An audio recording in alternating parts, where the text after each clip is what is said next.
Last week on the Poisonrana Patreon, we talked all about the greatest matches from the Motor City Machine Guns in an all-new episode of Best Match Ever. Sabin, then, he loves spitting, this guy. Spits in his hands and then rubs the saliva all over Mark. Ugh. It's something I noticed in a lot of these matches. These guys love spitting. Again, they're assholes. Blowing their snot on people. When they're bad guys, when they're heels, they love to do the nasty classic stuff. And I think they don't get the appreciation of being like, because everyone thinks of the fast cruiserweight, X Division, high flyers, they're so exciting, good guys, baby faces. But when they're bad guys, they're so like cheeky and mean, and I always appreciated it. But this was hilarious. Poor Mark Briscoe, he probably liked it. That's just getting spit rubbed in your face. Maybe.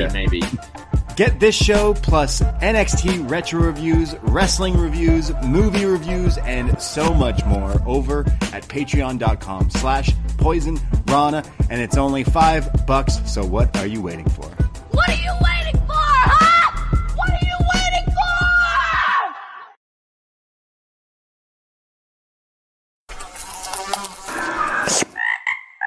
Poisonrana. Hello. Davie Portman here for Poisonrana, and it is Thursday. It is not the Frog's Day, but you know what? It is the Frog's Day. Every day's the Frog's Day. It just isn't Sunday. Yes, we are here on a Thursday. We are live. We are on youtube.com/@PoisonRanaPod, and we're here to talk some wrestling. I am not joined by my usual partner in crime today, Mr. Braden Harrington, because he is at work. We've got a very busy couple of weekends ahead of us, so we're moving our schedules around a little bit. But I think it's great timing to do a show because we've had two pretty big things drop in the last couple of days. We've had AEW Grand Slam from Arthur Ashe Stadium and the much-anticipated Mr. McMahon documentary on Netflix, both dropping yesterday. So this is the perfect opportunity to talk a little bit about that. And then everything else going on in the world of wrestling. We had Monday Night Raw this week. We had the news that SummerSlam next year will be going to 2 nights for the first time ever in New Jersey at MetLife Stadium. And we have a certain photograph taking place between the best in the world, Shane O'Mac, Mr. Shane McMahon himself, and the Young Bucks. But I'm not going to be talking about all of this alone. I will be joined by a very good friend of ours here at Poisonrana, Mr. What Up Doe himself, B Detroit. B, how are you, my friend?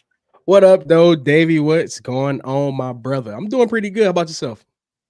I'm pretty good. Yeah, we were just talking a little off air that summer is still clinging on with all its might. It's a pretty beautiful day here in the 6, and I believe Detroit is looking pretty nice as well.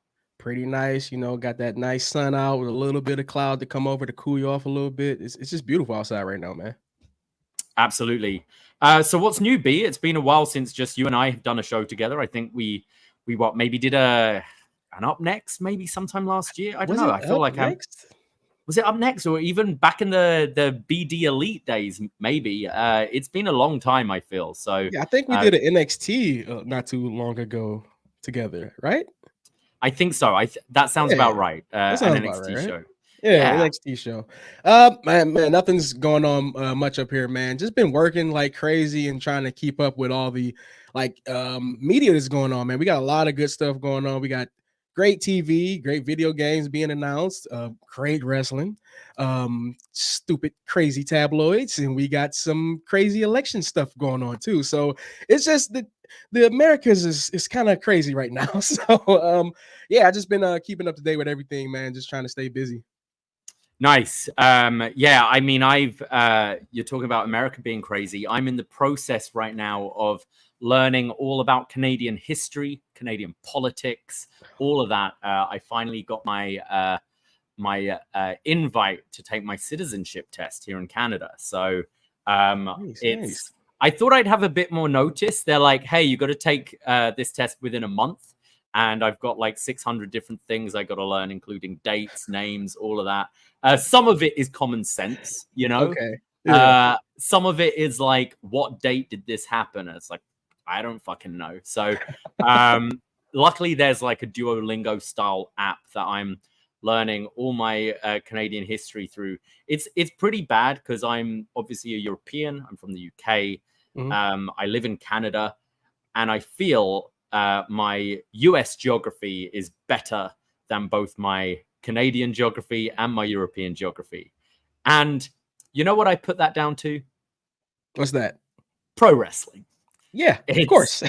Since you started watching this thing, you learn like what the arenas are in each city, what the capitals are in each state, who is billed from where. You even get a sense of a little bit of the loop, you know, like, they go from here to there, so they must be close together.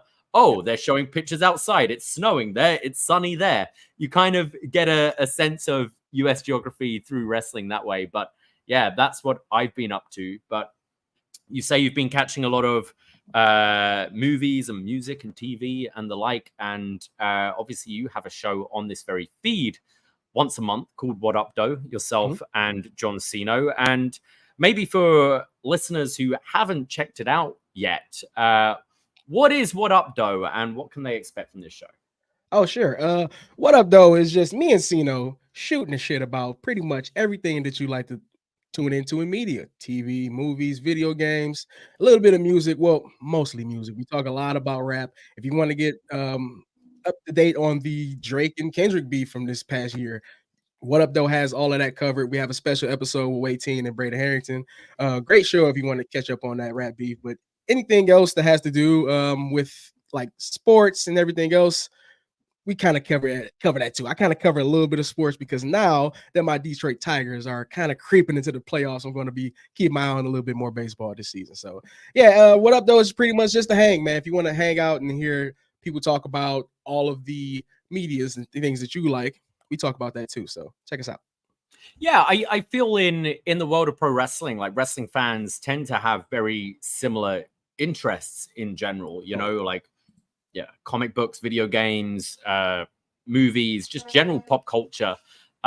So I think it's always great. We've found great success over the last few years talking about movies and non-wrestling related stuff on our podcast. And we know you guys like that. So I love listening to you guys chat. It always feels like I'm part of the conversation. I think the best podcasts are the ones where you're listening and you're on a walk or whatever, you've got your headphones in and you're kind of trying to want to chip in and go, but yeah. And luckily we do have a group chat. So sometimes we are a bit like, whoa, what the fuck are you meaning? Yep. That's all that kind of stuff. That's exactly how I became fans of you guys, because every time I would hear NXT show, I want to chime in and say what I got to say. So yeah, I totally agree with you with that. Hell yeah. And we are going to be getting into the McMahon documentary later in this show, but anything else I don't want to kind of take away from What Up Doe, but is there anything else you've been watching that you recommend or something you're excited about coming out, whatever, recently outside of wrestling? Big video game guy. If you were anywhere that wasn't under a rock in the last couple of years, you played the Ghost of Tsushima, which is on the PS5. They just announced a sequel to that game. Great game. I can't remember the title, what it's called exactly, but a lot of fans are kind of mad because it's a female lead in this game. What? A woman? Oh my god! Yeah, disgusting. How? Like how? How on earth can a woman be the lead of a franchise? That's Davey, because recently Assassin's Creed. We'll talk about another Assassin's pretty soon. Recently, Assassin's Creed dropped a trailer for their new game, and it had a black samurai, and there was a lot of discord about it. Black samurai, samurais can't be black.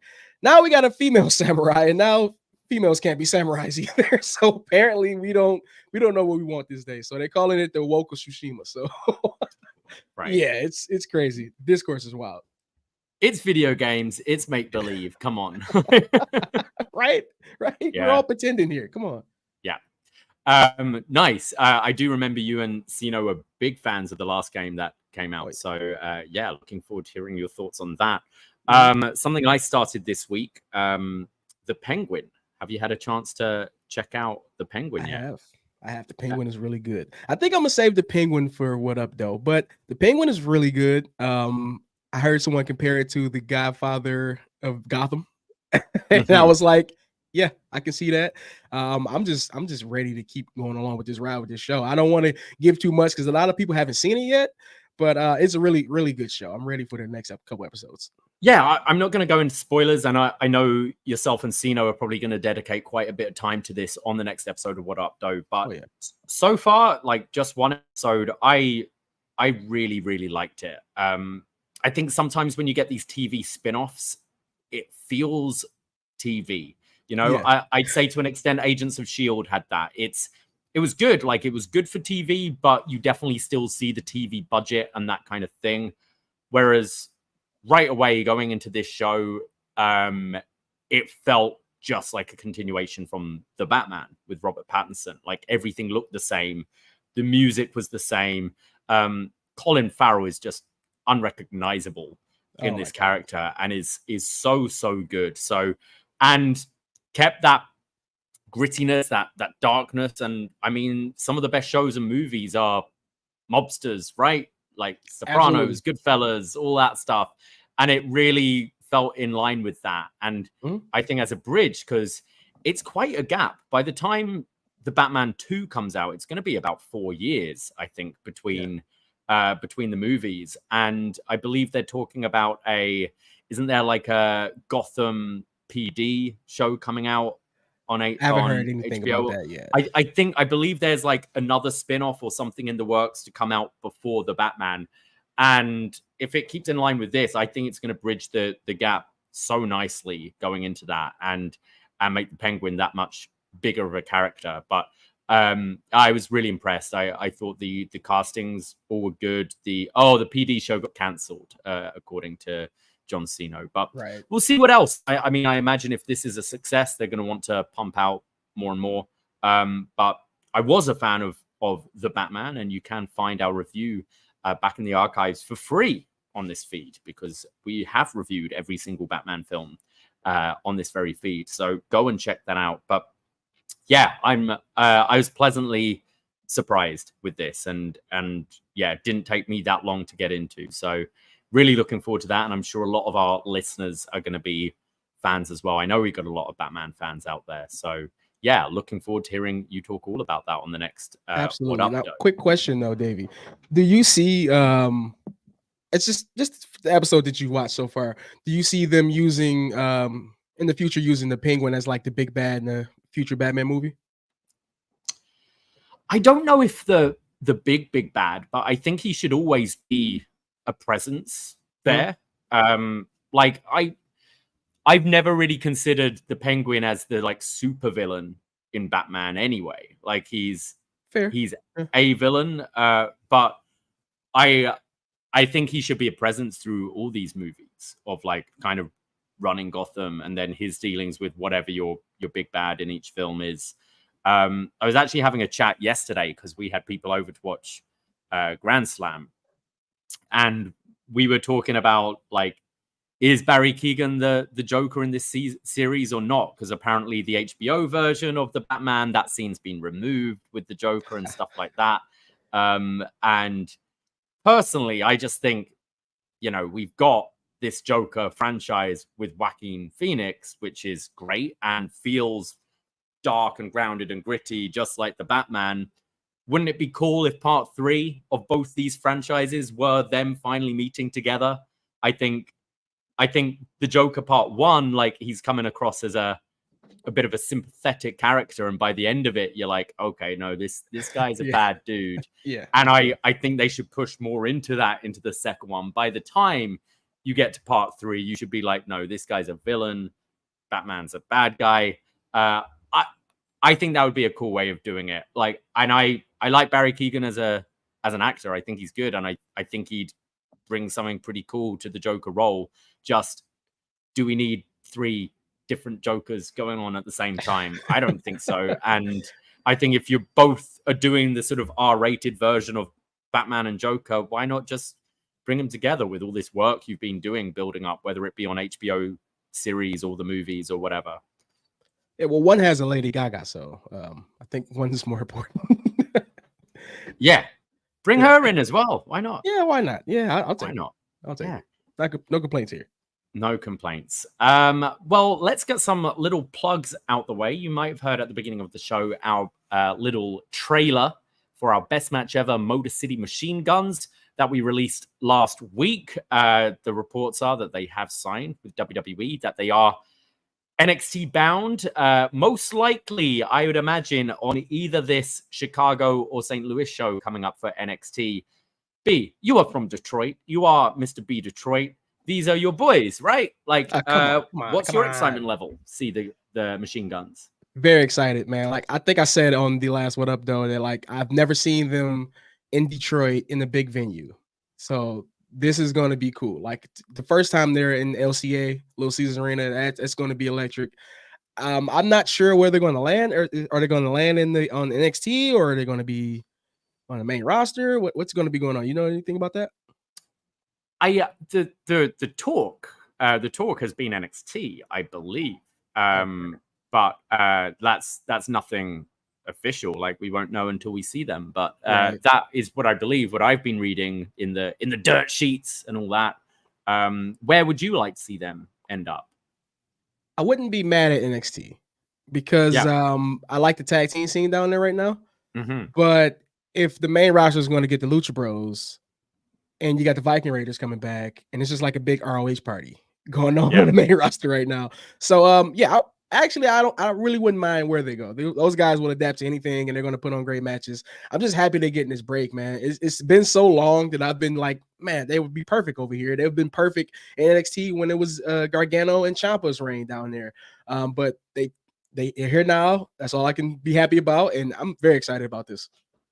Yeah, I don't think they need to be in NXT forever, but I think having a little 6-month stint before going on the main roster would be pretty cool, especially when they're going to be putting a lot behind NXT with this move to the CW next week. And I imagine we're going to see a lot more big moves on NXT moving forward. And the main roster's got a lot going on right now, so why not give them a little bit of time in NXT? You know, find out where that hard cam is.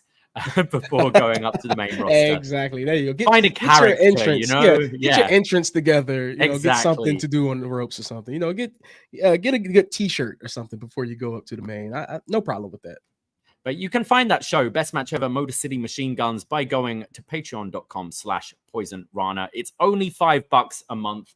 We go through all the greatest matches from their career. We provide links for you as well, so you can go back and enjoy these matches and see if you agree with us, disagree with us, and determine what is the best match ever, Motor City Machine Guns. But we have another big show coming out in the next couple of days. I'm pretty much going to put this show together after we finish recording today. It's The Champ Is Here, episode 2.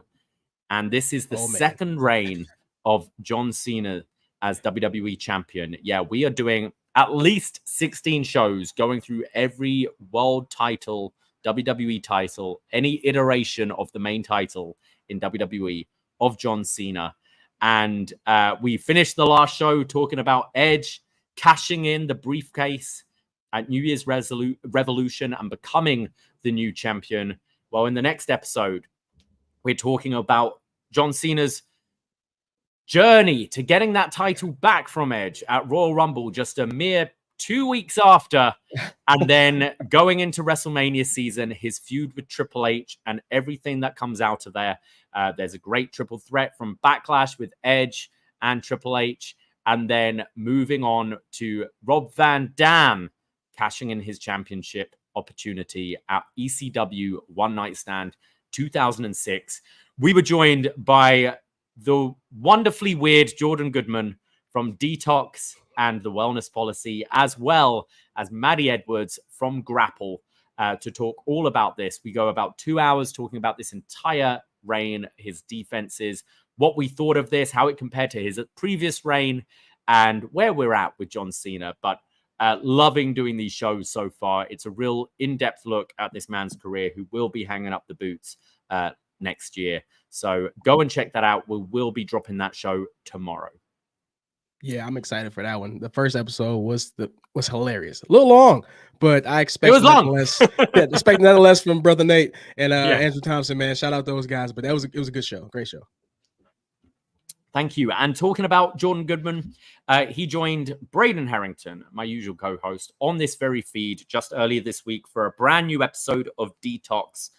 This is the show where they talk about absolutely everything and nothing at the same time, and sometimes have two completely separate conversations going on at the same time. It's a super fun listen, and I do implore you all to check this out. So that's what we've got coming up. We're moving into spooky season next month. We've got a whole lot of shows on the agenda, starting off with our review of Bad Blood 1997, as we are going towards Bad Blood 2024 coming out. So, debut of Kane, the first ever Hell in a Cell, all of that we'll be talking about next week. We'll be doing our classic Halloween review. We're coming up to Halloween H2O this year. We'll throw in a old retro Halloween Havoc and another horror movie review. We will be throwing up polls in the next couple of days, so you can decide what you would like to hear us talk about. Patreon.com/Poisonrana. As I said, it's only $5 to join. It's well worth it at this point. We've done hundreds and hundreds and hundreds of shows, so it's mere pennies per show, or cents, or whatever your currency is these days. One more plug. We have some super sexy new merchandise on the way, courtesy of Dickie Bird and chopped-tees.com. We are selling, for this fall and winter season, the Poisonrana varsity jacket, genuine leather sleeves, Melton wool body, knitted cuffs, waist and collar, 60,000 plus embroidery stitches, quilted inner lining, and you can get your hands on one of these exclusive limited edition Poisonrana varsity jackets by going to chop-tees.com/Poisonrana pre-order. And if you do this, you get 10% off your order. And it being Chop Tees, you get a money back guaranteed if you're not satisfied. You get size exchanges. But remember, this is a limited edition product, so don't leave it too long. We're giving a bit of time to get your hands on this before they officially go on sale in November. And this is the only opportunity you have to get that 10% off.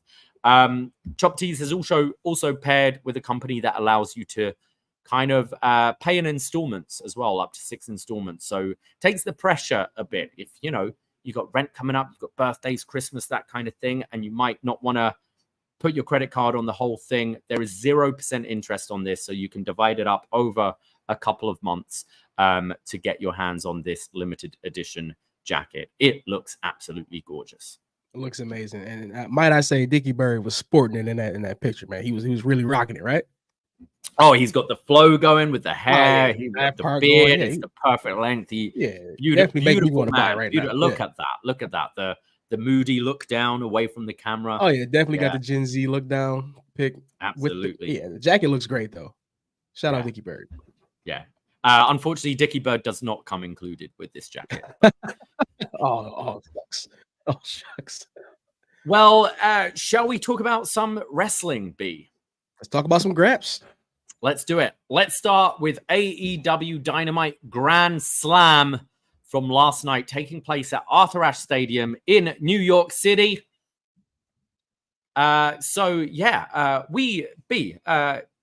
You've been to a Grand Slam before, have you not? I have not been to a Grand Slam. You have not. No. I'm getting our events confused, but yes. I've only been to a Blood and Guts. Blood and Guts, gotcha. So this is the 4th iteration of AEW Grand Slam before they move to Australia next year.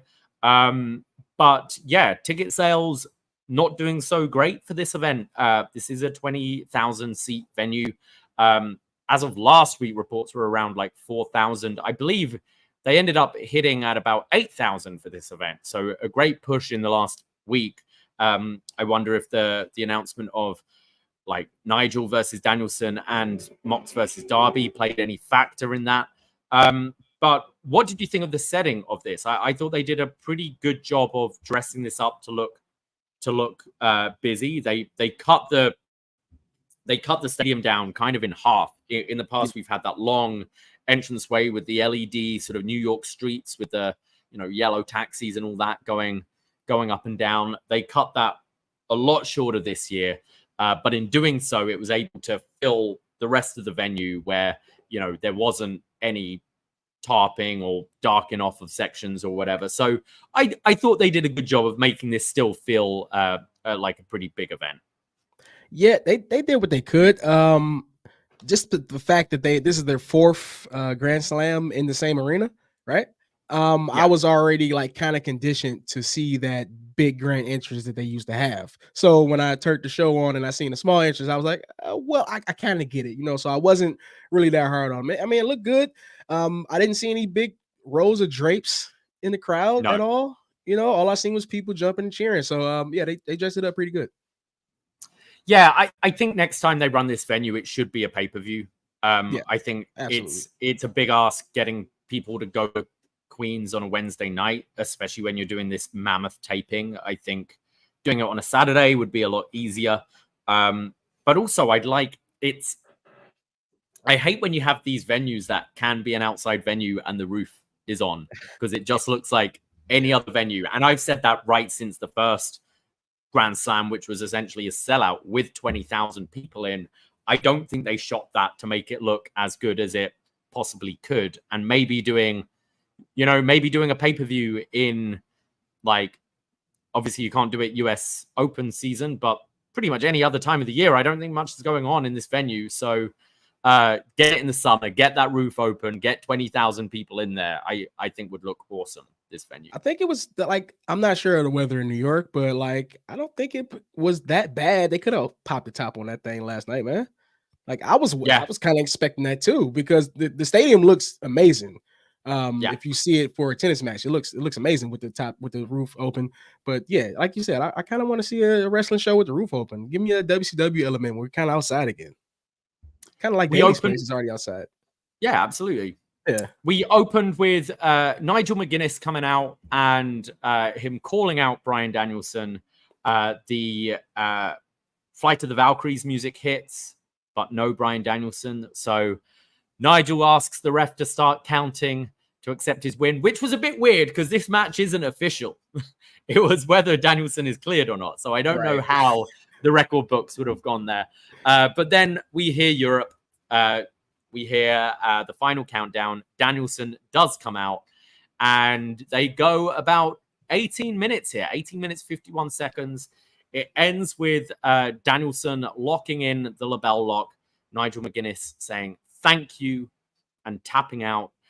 We did have some callbacks throughout the match. We had a bit of a ring post spot on the outside, and Nigel like playing the hits and all that. But what did you think of this match? What did you think of the build of this match? What did you think of the execution of this match, etc.? The build was kind of short, right? Because Nigel just kind of popped out with the Bryan wasn't even cleared yet, but the build was okay for what they had to do. The anticipation with him not accepting the challenge right off the back, that was kind of nice. The match, on the other hand, was great. It was a great match, and for a person like me who never really watched ROH that much, so I'm not that hip to Danielson and Nigel's rivalry. I haven't even really seen Nigel wrestle that much, so this is all kind of new to me still. Besides like the video package I've seen in the past, but like this match was great. This match was great. The counters where they were hitting, you can tell these guys have fought each other for years and years and years. Nigel with the headstand in the corner. And this Bryan just twisting his head like it's something I've never seen before. I've never seen that in wrestling before. And then Nigel just counters and boom, boom, hits him with that lariat. And it was just fast action for Nigel to be, how old is he? He's what, 48, it says? I think I heard Johnny Williams say. He is in great shape. He looks great. He 48, good. yeah. He's in great shape, man. Shout out Nigel McGuinness, because he sat down in the commentary desk for what, 10 years now? 15 years or something. It's been 13 years since he's had a single. And he looks like that, and he can still perform at that caliber. Like, come on, man. You got to give that man some props. And that match was great. Who else could you have a dance partner with than Bryan Danielson that just leads you to the promised land like that? And the tap out with the thank you at the end was just a chef kiss too. I loved it. 8 out of 10 for me. Yeah, I really enjoyed the match. I think Nigel's clearly been motivated to have this for quite a while. Like, he's clearly been putting in the work, whether it be on commentary, calling out Danielson, or just physically, like, looking at the shape of him. Guy's in way better shape than I am, and he's pushing 50, you know? So yeah, I thought the match was good. I have a little bit of like, I think we could have got more from this though. I think it didn't quite reach the emotional level that it could have. Technically, I thought the match was really strong, and I think Nigel's looking great considering he hasn't done this for 13 years. Like, anything you do, if you haven't done it for that length of time, you're going to be rusty. And I didn't really get that much of a sense of that. But I do think it was unfortunate we didn't really have any back and forth between the two on the mic going into this. I thought you could have really... AEW were telling the story, but through their YouTube channel and that kind of thing. Just the very fact that the day Nigel retired is the day Danielson won his first world title, in WWE. I think that is such great fuel for this and such fuel for a jealousy from Nigel. And I kind of wanted to hear Danielson's rebuttal to that. Like having a bit of a, well, you clearly didn't want it enough. You could have lied. You could have lied like I did. Like, hide your injuries. You clearly didn't want to wrestle that much if that was the case. You'd have got that surgery. You'd have found any way to pay for that surgery. I think there was definitely a bit of back and forth you could have had. Maybe a bit of reluctance from Danielson, like being worried about hurting this guy or whatever. So for me, it didn't quite reach that emotional level. I thought that thank you was a nice touch at the end. But being McGuinness and Danielson, I thought this could have been a bigger deal, and it felt kind of rushed. And I just get the sense there's something going on with Danielson where maybe he's not going to be in the company as long as we initially thought with this title reign. Because the fact that we thought we were getting Darby and Danielson on the show, and then they shuffled the deck pretty quickly and having Mox, Darby, and Danielson McGuinness makes me think, oh, the end is sooner than we expected. So let's get through the things we have to and want to get done. Maybe I'm wrong, but that's kind of how I felt. No, I understand though. But I understand how you said it didn't reach that emotional level for you because you're more about this rivalry more than I do. For me, just blind eyes going in, it was like this is kind of like the third time I've seen these guys fight. So it's just like this is great. This is amazing. So I get what you're saying though. But I think you can educate your audience to get a emotional investment into that, definitely. Even if you didn't watch Nigel during the ROH days and that kind of thing. Definitely. After the match, we have Christian tease a cash in, and then Kip Sabian steals his pen. This is for people that watch Collision and Rampage, I guess. And then Christian turns, and Pac and Claudio are there. So he doesn't get the chance to cash in his briefcase.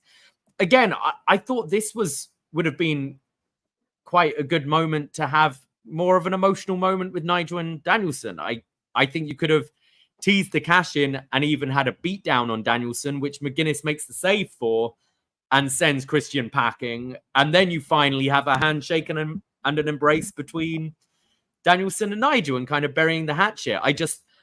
This having fucking Kip Sabian being the one to stop this cash in just was like, is this what we're doing? If this is how much time we've got with Danielson and don't get me wrong, I like Christian, not as a world champion contender though.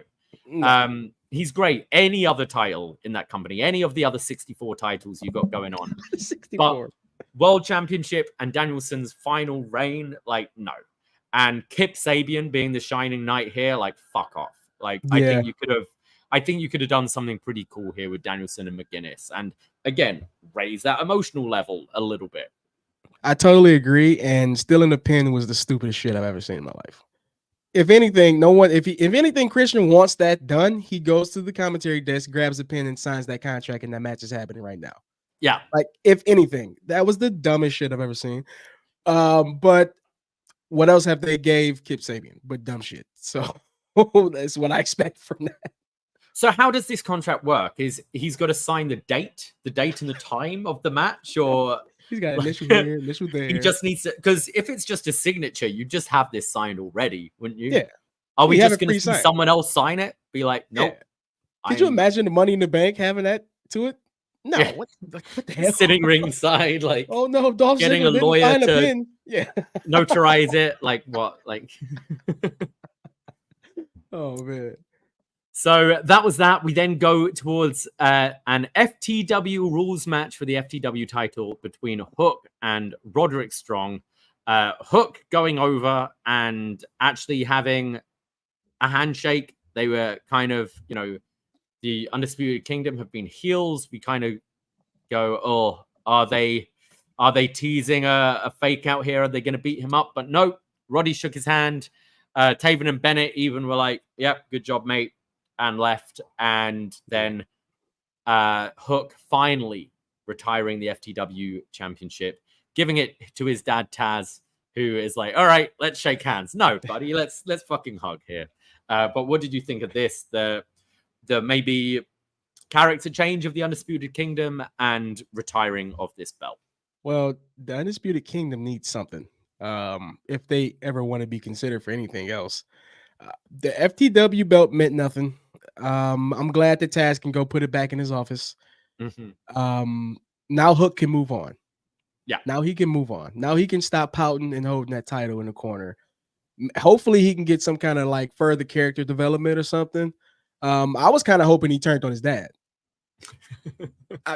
Just to be honest, dude, I was kind of hoping he kicked Taz in the balls and kind of walked off or something like that. But we didn't get that. We got a good moment between the father and his son. And that was pretty dope too. I'll give him that. I'm kind of tough on Hook because Dominic Mysterio could have been Hook. When Rey Mysterio didn't have a contract, Dominic could have been Hook. And I'm kind of tough on Hook, but this could move him over. This could further him on in the future. I'm hoping this gets him more matches, gets him booked more, gets him booked better with better opponents, and helps him out. What level would you like to see him next? Sort of what rivalries, what championship or whatever?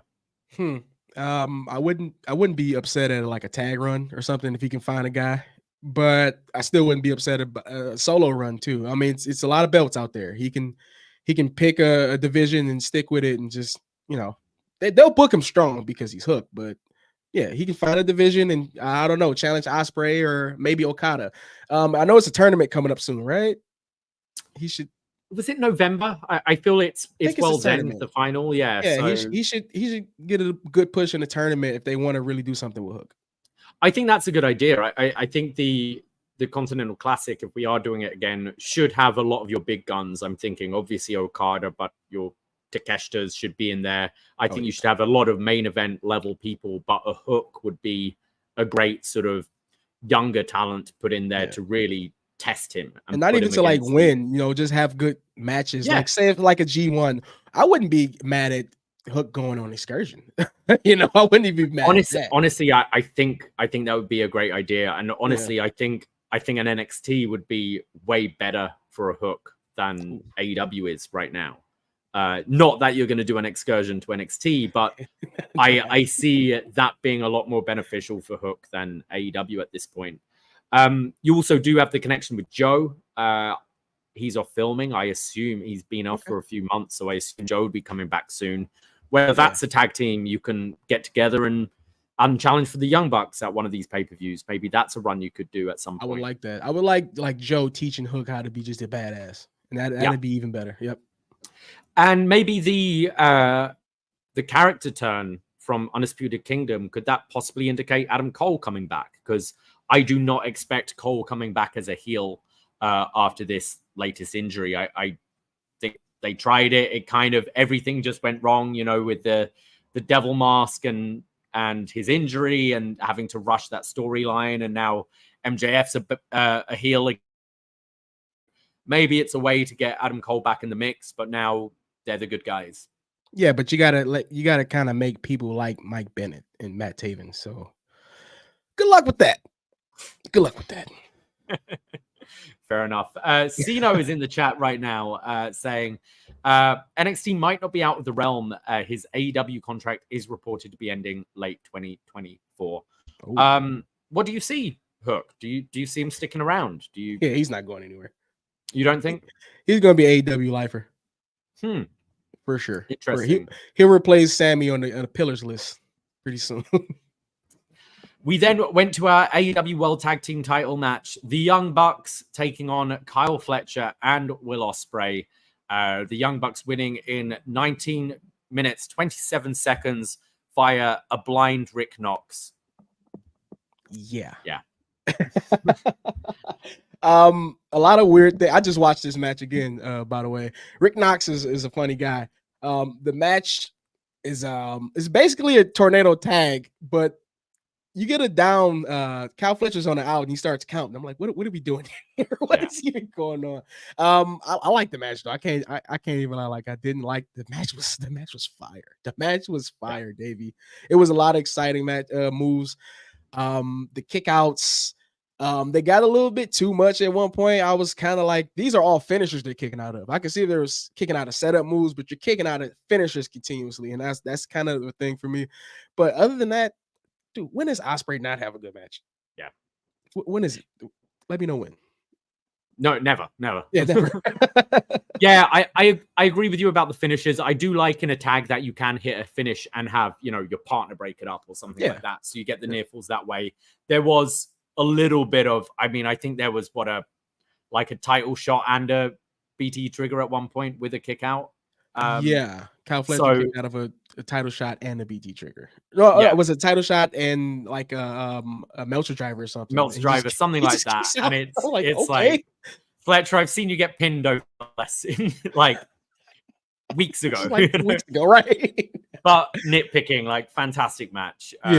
I was somewhat surprised actually seeing the Bucks retain because I think this run has been incredibly cold. I thought it started off with some promise with the, taking out Tony Khan, and then it just hasn't evolved. It's I getting that phoning in Bucks aura a little bit. But, they're so good in the ring when it comes to it. And Ospreay and Fletcher are incredible as well. I think Fletcher kind of, he suffers from just not being Will Ospreay. He's an incredible wrestler, but he's not Will Ospreay. Well, that's what I mean. It's like there's nothing particularly different about his style, and it's like, well, we already have a Will Ospreay, so it's what he can do to like make himself stand out a little bit more. But yeah, I thought this was a phenomenal match. Some incredible moments there. I loved Ospreay and Fletcher hitting the Meltzer driver at one point. I thought that was a great moment. But yeah, what do you see as the future of the connection here? We imagine like the family, Don Callis family, have almost been baby faces recently, and I get the sense it's to set up for a proper turn against Ospreay. But what does that involve? Does that involve Fletcher v Ospreay? Does that involve another Takeshita versus Ospreay match? What do you see the future being for this group and Will Ospreay? I don't even know what this group is, dude. Don Callis has the weirdest affiliations ever, because everybody he has is a baby face. Like Kyle Fletcher's a baby face, Will Ospreay is a baby face. Only person that's not is Takeshita, and he's only a match away from being a baby face. Yeah, but he'll be the baby face against Okada. I think. You know what I'm saying? Like I don't like the I didn't like the screwdriver spots. I don't like the indecisive shit. I hit you with the screwdriver thing because Ospreay gave the screwdriver to the referee. I would have threw the match out right then and there. That made no sense. But I hate the screwdriver as a weapon as well. Terrible. Because it's not going to knock you out. Okay.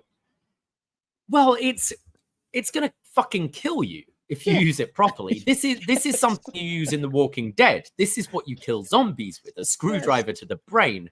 And I know we suspend our disbelief being wrestling fans, but blunt objects that knock you out, cool. Okay, that knocks you out for a little bit. A stiff shot to the head, whatever. Mm-hmm. Like, again, a sledgehammer would fucking kill you.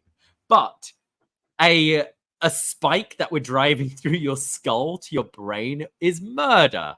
And it's just too much for me. I've felt this the whole time when the Death Triangle were using this thing. It's like, enough of the screwdriver. Find something else. So weird. It's almost like I would rather you use a fork, a regular old kitchen fork, than a screwdriver. And it's, I don't know. It was weird, that whole interaction. Like Don Callis kind of needs to go away because everybody he has under his stable is better as a babyface. Yeah, everyone. And AEW needs big baby faces right now. They have a lot of heels. They have a lot of heels. Yeah. Yeah. Do you see Mark Davis coming back anytime soon?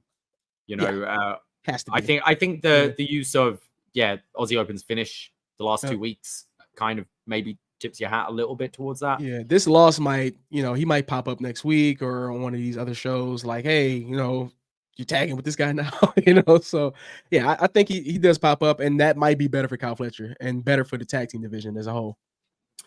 We then had Mariah May defending her AEW Women's World Title against Yuka Sakazaki. Mariah May won in 6 minutes, 11 seconds. A little bit of I don't think anyone bought Yuka winning this thing. I think Yuka's a very likable personality and is great in ring. But since the beginning of AEW, I know she's had injuries, but she disappears for so long. So I didn't really. This was probably the match I got into least, and I'm really enjoying Mariah May, but I think she needs to find that next proper big opponent and a good rivalry after the Tony Storm thing. She needs it bad because I don't understand Mariah May at all. Right. Not saying I just don't get her as her character. I don't. What's so heel about her? What has she done that was so vicious besides the Tony Storm thing? And that's feel like an eternity ago. Yeah. And her opponents that they've been giving her the last couple of weeks is no one is believing that they're going to beat her. So I can go to the washroom during this match, right? So and that's kind of what I did last night, and I didn't miss anything. I watched it again earlier, and I mean it was a quick match, a good buffer in between these just rocker matches that we just had back to back. So tough spot for the ladies though. Tough spot, absolutely. Tough spot. Who would you like to see Mariah feud with next? I mean, I imagine we okay, Willow. Yeah, I'm sick of playing around here. We need Willow to be in a real championship push. Enough of this TBS crap because it's not on Dynamite ever. I actually kind of would like Athena to come over to Dynamite. That's what I've been begging for this last couple years or something. Now that we got MVP here, we'll get to that. But now that we got him here, we got someone that can talk. We don't need her to talk. She's been holding the Ring of Honor title all this time. She needs the AEW Women's Championship. Yeah, I mean it's a great card they have within their own company that would be a bit of a surprise debut on Dynamite, even though she's been employed for all these years. You know, she got squashed by Jade in Jay's reign. Yeah, she's been on Dynamite, but it's been a couple of years, I feel, at this point. It's been a while. I like that idea. I think something all the companies are going, when I say all the companies, I mean AEW, WWE right now, they seem to want to have decent reigns for their champions. But take a Willow, who really, she should be the one to dethrone Mariah May. Is that something we want to go into 6 weeks after Mariah May wins this title? And I find that's an issue we're having with Cody right now. And a lot of the champions in WWE, it's eventually we'll do the big matches. And I think the women's championships in WWE have been super guilty about this. It's we'll have all these mid to low card acts that we will heat up a little bit for one match. But at WrestleMania, we'll give you the big match, and we'll do a title change. And I feel there's a bit of a struggle to make anyone else credible. And someone like a Willow gets put on the back burner a little bit with distraction feuds until we're okay, well, Mariah's had a 6-month reign now. Now we can pull the trigger. Well, we gotta watch out for Tony Storm's comeback too. So, I don't know, but I think Willow's been the hottest woman in the company for a long time now. They send her to all these events and stuff. The crowd goes crazy. She's one of the only women who really gets a genuine pop when she comes out. Yeah. She needs the belt, man. She needs the belt. I know the baby face, the money's in the chase, but Do you see them doing like a women's Continental Classic with the winner potentially having a shot at either title? If they got this other obligation for TV, of course. Like it would be a great way to, because you've now got AEW kind of quietly have a pretty good women's roster now when you look at it. It's underutilized, but yeah. It's underutilized for sure. And I think a lot of the time is struggling to write stories that aren't about titles. And I that's why I love tournaments, especially the round robin style tournaments, because it's not just one and done match. You have more opportunities to tell a story. Like you have a losing streak and then they get over that, or you have a winning streak, or you have that one albatross that, you know, it's all those kind of things you can play with in a tournament. And I think maybe you don't need to run the two tournaments side by side, but I don't think it's a bad idea having a round robin women's tournament. And especially when you've got 3 shows you could do it on, 4 if you want to include ROH. There's plenty of time that you can do this with, rather than just putting on throwaway matches. So I personally like to see something like that. I think it's a great way of getting characters over as well. Yeah, I think the women just need a little bit more exposure. They're always like this one match or something, or one segment, or one match and one segment on every show on Wednesdays. I feel like they need just a little bit more exposure because, like you said, they got a great roster right now. They're just underutilized. Then we go to our main event. It's the AEW World Title #1 contendership match.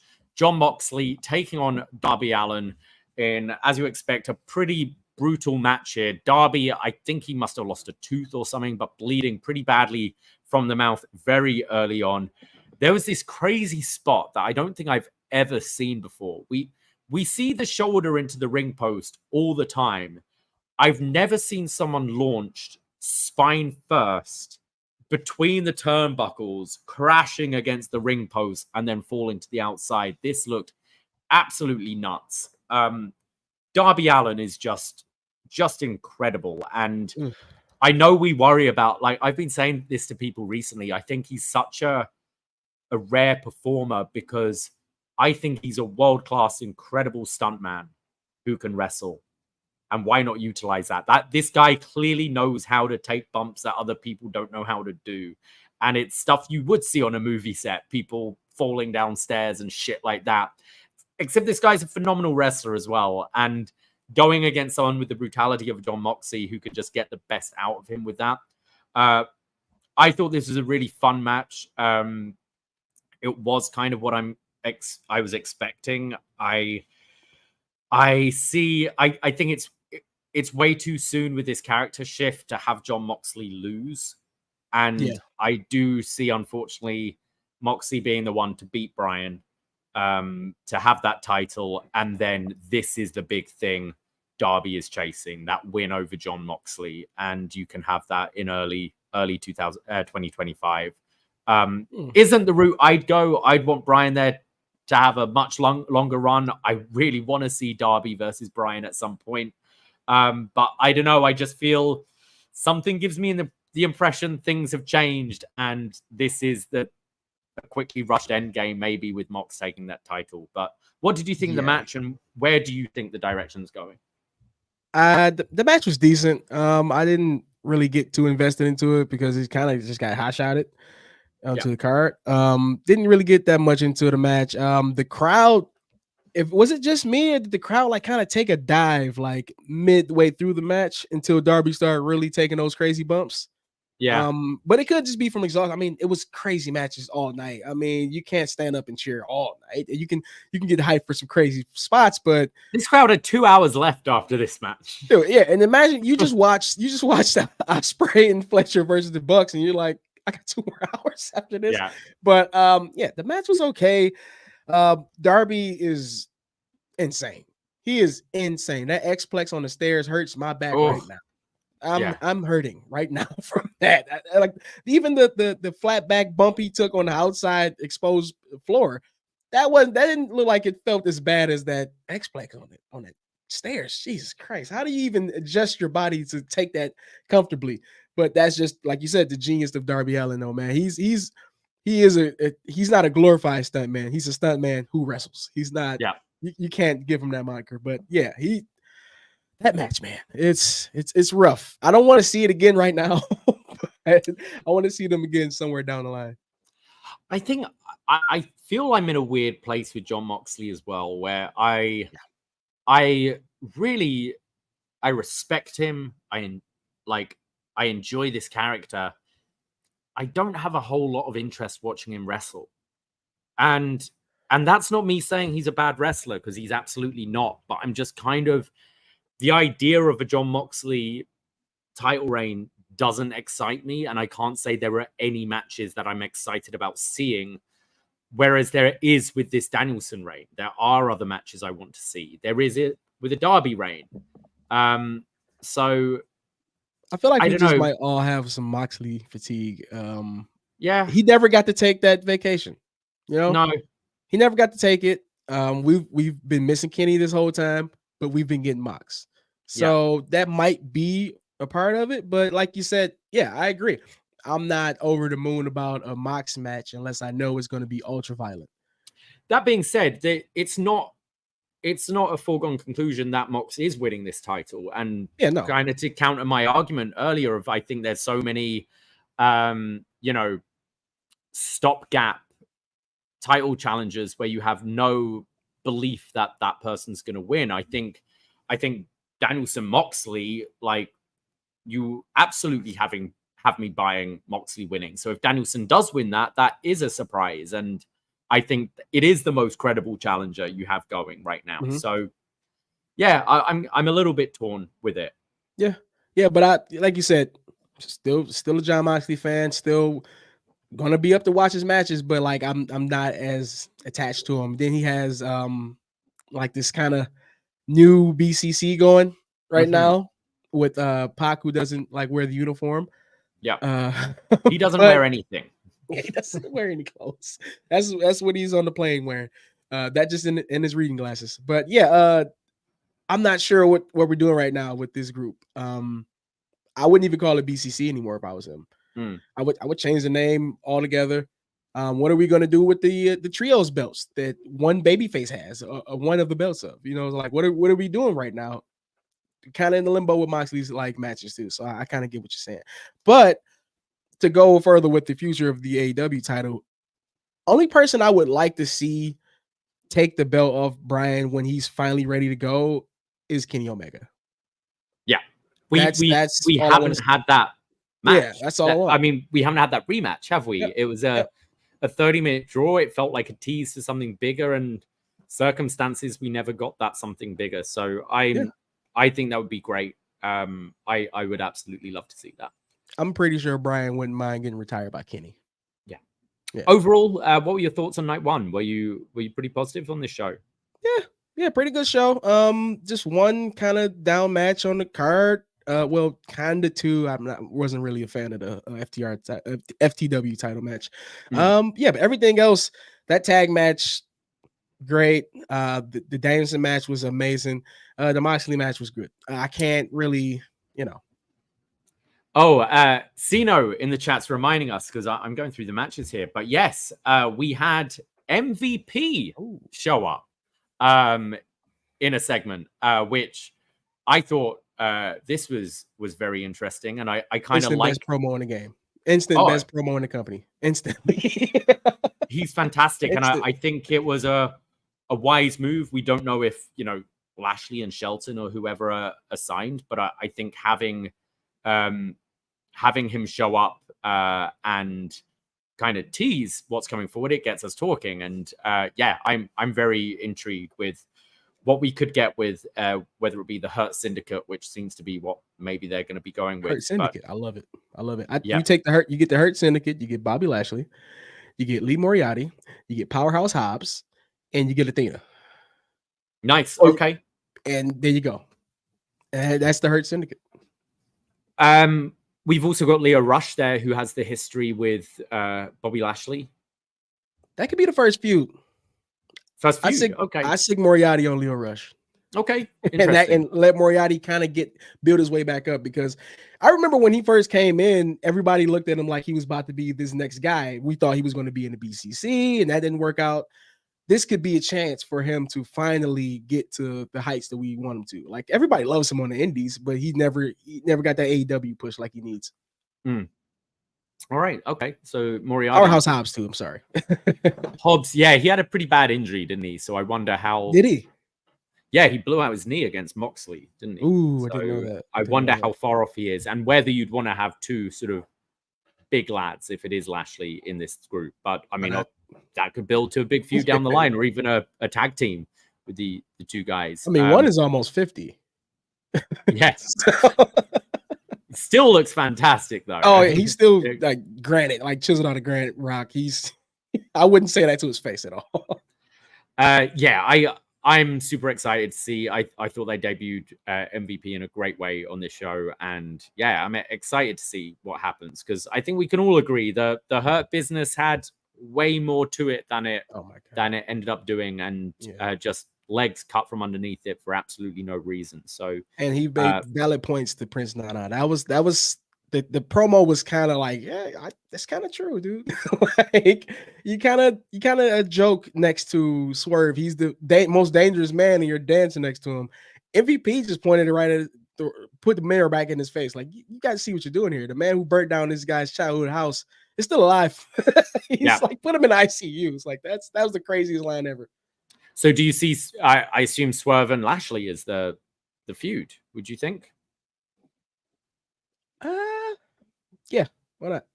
It's something big to give Swerve, has isn't to go it? over, kind of, right? I mean, it depends how long drawn out you want this feud to be. You can do a series as well. I think it's an interesting first match, and definitely feels like a big deal. You want to keep Swerve feeling like in that top mix while he's not around the title, which is always an issue, I think, when someone loses that championship, how you keep them interesting. And I think debuting Lashley could be that. Agreed. Or does Swerve end up joining him?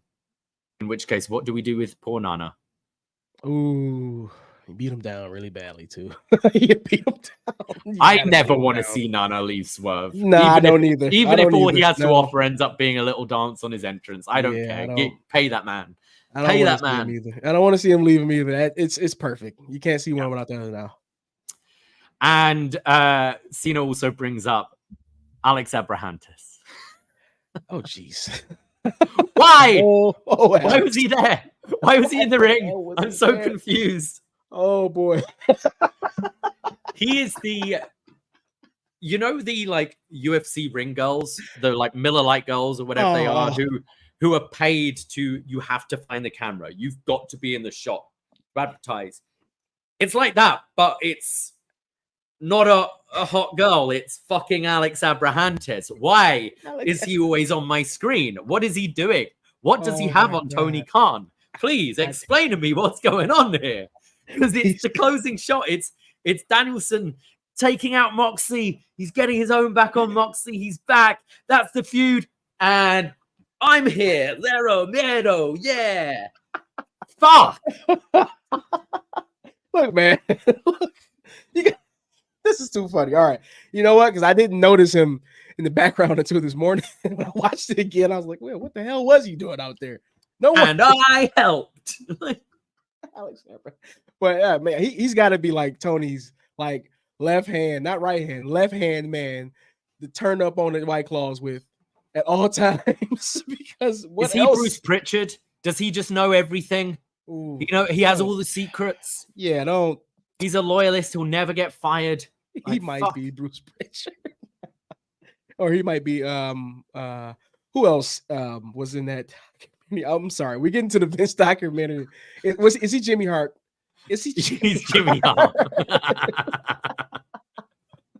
Oh man. Oh, that's good. That's good. Alex Abrahantes, man. Does he show up on in WWE with the Lucha Bros? Fuck no. I absolutely hope not. Did you see that entrance where he's coming out with Angelico and he does the forward roll? Oh my god. And even the production were like, nope. The truck was like, let's show a replay or something. Like TV, yeah. That was tough, man. Yeah, he's getting there. He's getting the Xbox heat for me. I'm sure I he's don't a lovely understand. guy, but like, He must be a no, great no, guy. He must be a great guy. get away Yeah. from my TV, Oh, please. yeah, one more question. Before we get into anything else, do you over under? What do you see? Penta pulling out the Joker gear in WWE? Huh? What do you think? Yeah, Yeah? I could see Okay. it for like probably saves it for WrestleMania or something. Him and Ray Yeah. wearing matching Joker gear. Yeah, Yeah, why not? Yeah. yeah. Why not? Why not? Why not? Yeah. Crazy. Like, what is your where would you like to see the Lucha Bros end up? Raw, SmackDown, NXT. What's I would the love kind to of say first feud SmackDown. you'd like to see them in? I would love to say SmackDown, Oh, but I think you're muted. did I? Am I here? Am I here? Oh, it's me. I turned you down. Sorry. Okay. Yeah, I would love to see them on SmackDown, but isn't the LWO kind of on SmackDown? LWO is on Raw. Keep them far away from the LWO. I agree. I don't want them even looking at the LWO. I don't want them crossing paths. I don't want them on a plane together. I don't want them doing anything with the LWO because they got to break that shit up right now because I can't watch that anymore. After this Judgment Day shit is over with, no more LWO. All right. I don't know what you're gonna do with Joaquin Wilds and who else? Cruz del Toro. And Cruz del Toro. They keep changing these guys' names. I don't know what you're gonna do with them. Put them on speed, but get them out of the damn LWO. Jesus, I can't do this anymore, Davey. I just can't. But no, the Lucha Bros should be on SmackDown, and they should take those belts off of the Profits have them right now. No, the Profits don't have them. Yeah, Bloodline have them right now. No, well, I wouldn't be upset at that though. They took the belts off the Bloodline. I mean, Penta and Ray against Tama Tonga and Tongaloa. Yeah, it is. No, it is. Yeah, it's not Jacob Fatu anymore. No. Yeah. If it was Jacob Fatu, I would be like, yeah, maybe not. But Tama Tonga and Tongaloa don't need those belts. Yeah. Yeah, I agree. I see Smack. I think putting them on Raw is the easier option. I think it's unfortunately with the LWO. I think it's an easier option for them to do. You can do, you have mouthpieces there that can help them speak. There's a feud with Judgment Day you can go into. You can merchandise LWO Penta masks, that kind of thing. But I'd like to see them try and be a bit more creative and not just put every Latin superstar they have in one faction. And LWO is damn near at Learning Tree territory right now. All right. Wow. Not even Learning Tree. Damn, you're harsh. What was the group before Learning Tree? I'm sorry. It was the fucking JAS. Almost. Right. We're almost getting there now. All right. We're getting that part. Well, let's have a little look of night 2 of AEW Grand Slam. This was taped last night. I will not be going into spoilers, but we do have a card for this show. We've got Jack Perry taking on Minoru Suzuki for the TNT title. We have Brody King versus Action Andretti. The Learning Tree of Big Bill, Brian Keith, and Jericho taking on the conglomeration, Kyle O'Reilly, Mark Briscoe, and Orange Cassidy. Saraya versus Jamie Hayter in a Saraya's Rules match. Jeff Jarrett versus Adam Page in a lumberjack strap match, which is definitely my main event. We have a World Trios title match of Blackpool Combat Club taking on Commander and Private Party. The Beast Mortos taking on Dralistico and Hologram in a 3-way match, which sounds pretty nuts. And the AEW Continental title eliminator match, Kazuchika Okada taking on Sammy Guevara. What takes your interest there? That a lumberjack strap match. I've never even heard of that match before, and I want to see it because the lumberjacks have straps too. Is what I'm hearing, right? No, really? Isn't that how it goes? Isn't it something No, like that? I think it's a strap match where Jarrett and Hangman are strapped together, and then you have lumberjacks around the outside. Oh, Jesus Christ. I want to see it anyway. I'm here. I want to see your iteration. I want to see everyone tied up. Just fucking no, 20 not tied people. up. Just 20 straps people to beat tied people together. Just beat people with straps. No, not everyone tied together. Just Sorry. has weapons outside. Sino is saying yes, the lumberjacks have straps too. That's what I'm saying. Jesus. So like, how many? What was the leather budget on this? They should have had screwdrivers as well. Just fucking lumberjack screwdriver match. Okay, have so they all have their own straps. So if you get thrown out the ring, you get the shit beat out of you and you toss back in the ring, essentially. So are Hangman and Jarrett strapped together as well? I don't think so. We're gonna have to watch and find out. Yeah. I'm gonna watch. That's Rampage, right?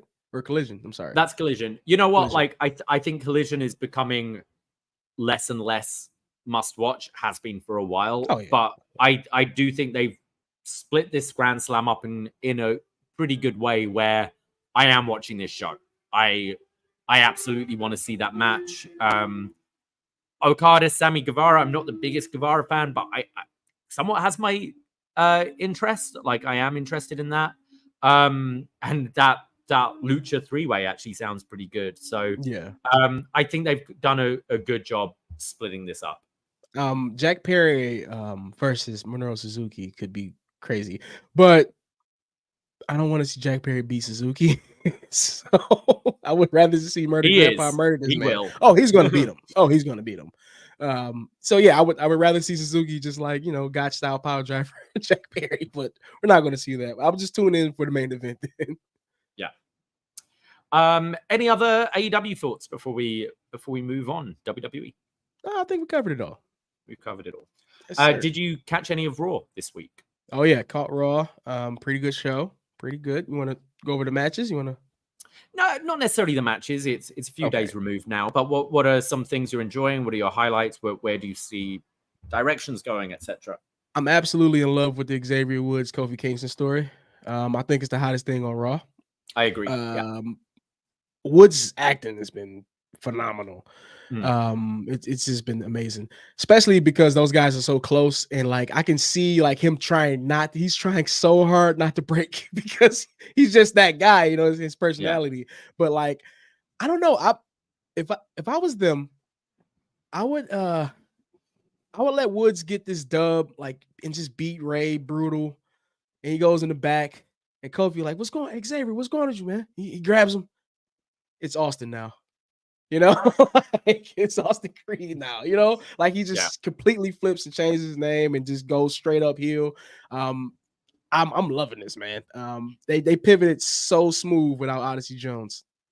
I didn't like the Odyssey Jones thing anyway, so this is great. And I like how it didn't even feel like, on NXT when someone gets released and then they don't say their name. I loved how it didn't quite feel like that, but I like how Kofi brought attention to it. He's like, yeah, I've been trying things and I admit they haven't worked out. So you go, okay, yeah, Odyssey Jones didn't work out. Like, that's fine. I'm just really enjoying this kind of more, and I'm saying this still being aware within a pro wrestling setting, but more the realism that's going on. Like, I completely understand Woods's frustrations and that it's been 3 years since they've won a main roster title. It kind of coincides with Big E not being around. I thought that was such a good moment 2 weeks ago where Woods is like, we had E then. We don't now. He delivered that line so good too. It was like, it was heartbreaking, wasn't it? Kind of like you lost your brother, and it's like, oh, we had E then. That kind of hurt me. I was like, damn, they did have E. And I really hope they don't just go. I hope they don't go with what they've done with Wesley on NXT, where it's just like, now evil and I hate you. I want it to be a more realistic breakup if it is, and not even a full breakup. Maybe we do have the singles match and stuff, but there's room for them to get back together because we do have Lucha Bros coming in and we have Machine Guns coming in, and I kind of want to see New Day against both those teams. True. But I but I think it just feels like it feels real. Like it feels like real frustrations and real arguments that friends would have, that team partners would have, and that kind of thing. So it's been very compelling, and I think it's getting the most out of both guys, where I think we love the New Day. Everyone loves the New Day, but they've been treading water for years at this point, and I think we're missing that big promo from Kofi too. I think Kofi has room in this feud to have like a really big promo and let everybody know, like, you're not the only one who thinks this, dude. I kind of laughed off losing to Brock Lesnar. You know what I mean? Yeah. So he has the fuel to kind of like push this even further, like you said with AEW. All this stuff in real life you can use to move this emotional story. Like it's kind of the best. It's the best story on Raw. I mean, it's easy. And it also, like, it can build to a point where you are emotionally invested in the New Day winning the tag team titles again, which is something we've seen them hold so many times, and so many reigns kind of meant nothing. It was just like, okay, reset New Day, reset Usos. Like it always was like that. Whereas I think now you're compelled to want to see them win again. Cena makes a good point where he is going to have to come in at some point to mediate them, even if he can't wrestle. Like, yeah, I mean, I will keep him away until the big blow off. Okay. Yeah, I will keep him away. But I think he does have to be involved at some point. He's still like on the road with the company. You know, he does all the pre-show things and all that. Like, there's no reason why we can't have him, unless it's because they don't want to have him on TV because maybe it will get people's hopes up about returning. I don't know. But yeah, that for me is definitely something I'm really enjoying week in, week out on Raw. Anything else that's kind of catching your eye? Oh yeah, shout out to Jey Uso winning that Intercontinental Championship in the main event. That was a pretty good main event too. It's better than his match against his brother at WrestleMania. But I think it's Jey Uso's best singles match. Oh yeah, absolutely, without a doubt. Given the crowd and like everything around it, they built that up like the entire night, and they made it seem big, and it was, man. It was really, really exciting for a Jey Uso match. Braun Breaker is so good, man. He's great, so good. He's so young. He's so good. That title, losing this title means nothing to him right now. It's like Randy Orton losing the Intercontinental belt in the early years. It means nothing because he's going to go on to be great. He's going to be great. I mean it, because nobody hitting that rope fast as him.